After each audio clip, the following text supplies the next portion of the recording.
Hi there, my name is Scott McDonald, and today I'm going to teach you one of the coolest tricks on Trampwall, the full swan dive.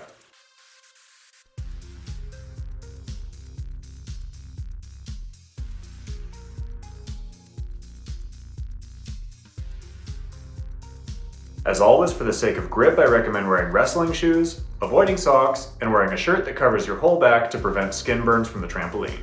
Full swan dives are not a basic trick, so there are a few other tricks you should already be comfortable with before you start learning them. First of all, you need to have effortless swan dives and cradles on the wall, as well as Arabian 3/4 or cruise duckovers on the trampoline. Besides those, the following are so important and useful that you could also consider them direct drills for the full swan dive. Full cradle on wall, early twisting full porpoise on the trampoline, and full dive roll anywhere. I know full dive rolls are a bit of a spooky, uncomfortable trick for many people, so if you don't already have those, it's not a deal breaker, but it is absolutely essential that you can do full cradles and full porpoises. When learning full swan dives, people tend to either blast too far out, stay too close, or drift a bit sideways. You can work around these placement issues by training them on the long side and the short side, but no matter where you choose to learn, have a friend throw a mat.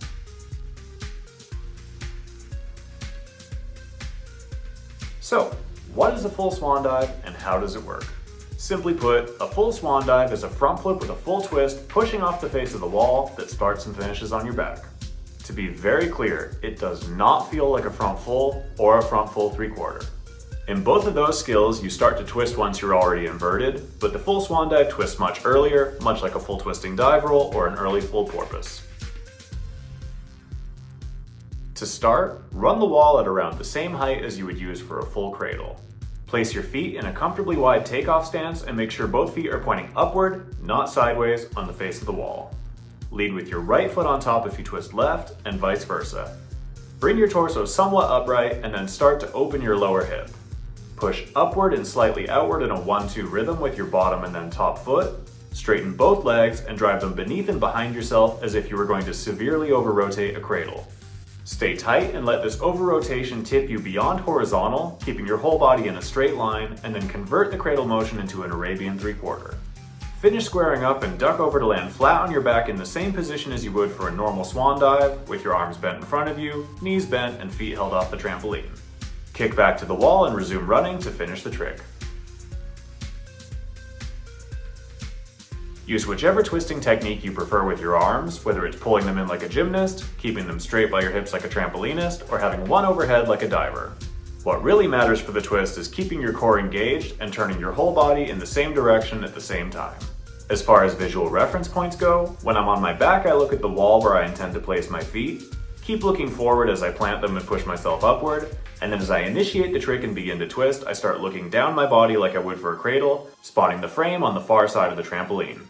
As I continue twisting, my eyes keep looking at the trampoline, and then the last thing I see before ducking over to my back is the springs. Seeing them gives me a solid understanding of where I'm about to land on the bed and whether or not it's going to be a safe landing. Once I've ducked over, I immediately spot the wall again and kick back towards it to resume wall running.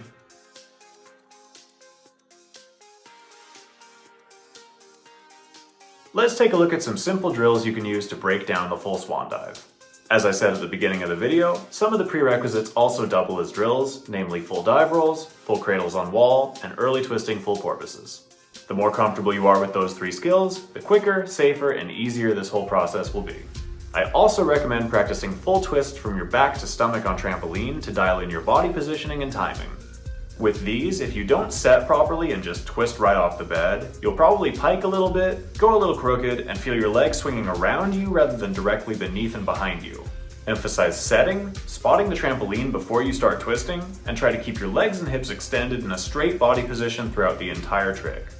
I also find that warming up with cradles and full cradles before attempting full swan dives is a great way to dial in the feeling of swinging your legs beneath yourself like a pendulum rather than around you. When using the full cradle as a drill, instead of doing 1.5 fluid twists, do one twist, open somewhat, and then rewrap for the final half. Even though a full cradle has less heel drive than a full swan dive, this pause will help familiarize you with the visuals and timing of when you would keep driving your heels over and duck for the full swan. Lastly, you can segment the full swan dive into 2 parts by doing a half turn to feet, rebounding into an Arabian 3/4, and then immediately resuming running the wall. This will teach you how far to push out, get used to spotting the trampoline down your body, and also teach you how to kick back to the wall from a twisting duck over, which can feel a little disorienting at first.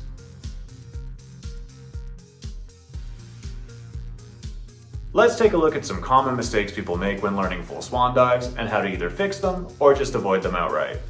If you rush the takeoff or don't drive your heels enough, you'll stall out a little bit in midair and feel like you need to bend at the waist and tuck to finish the flip. This is a very normal part of the learning process. You probably had the same thing happen when learning regular swan dives, but as you get more comfortable, try to focus on straightening your legs and driving them hard enough to carry you through the whole flip. For the sake of safety, don't try to learn full swan dives super low. Make sure you're running at least the same height as you would for a full cradle.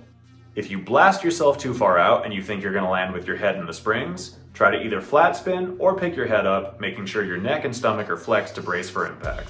If you stay too close, you either had your chest too high on takeoff or push too vertically. If this happens, try to flat spin a bit, keep your knees and feet up, and avoid the springs. If you're drifting sideways or landing a bit crooked, you probably swung your legs around you instead of underneath you, rushed the takeoff, and didn't use enough heel drive.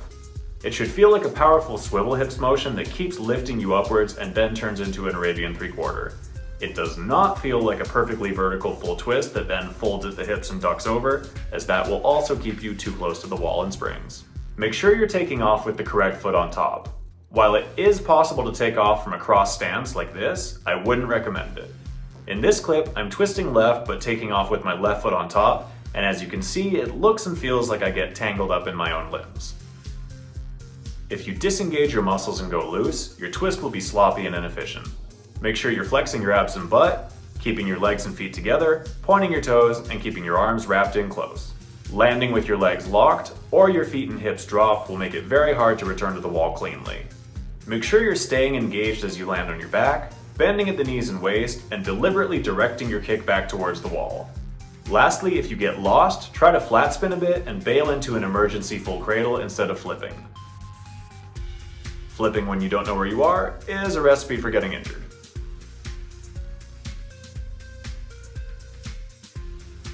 Once you know how to do a full swan dive, here are a few ways to keep progressing. You can clean up your technique, build it higher, combo it, do variations like the late full swan dive you see Garrett Myers doing here, or even add a twist and do a 720 swan dive. In any case, I hope this video gave you everything you need to learn full swan dives, but if you have any questions, just let me know in the comments below. As always, please like, share, and subscribe to keep up to date with new videos. If you're interested in coaching online or in person, shoot me a message on Instagram at Scott A. McDonald.